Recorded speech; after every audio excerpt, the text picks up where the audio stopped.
ప్రతం, ఆమా. ఇంకో చపాతీ తింటావా నాన్న? వద్దమ్మా. ఇంకో చపాతీ ఉంటే బాగుండేది. మళ్ళీ అమ్మని నేనే చేసుకుంటా. ఈ తడిపిన పిండి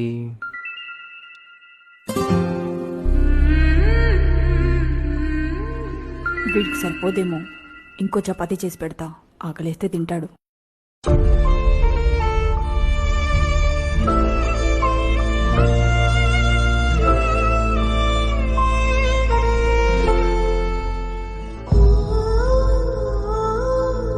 ఎలా అమ్మా?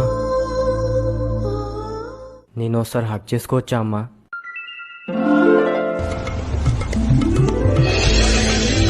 భగవంతుడా, అమ్మని సృష్టించినందుకు ఎన్ని జన్మలెత్తితే నీ రుణం తీసుకోగలమయ్యా.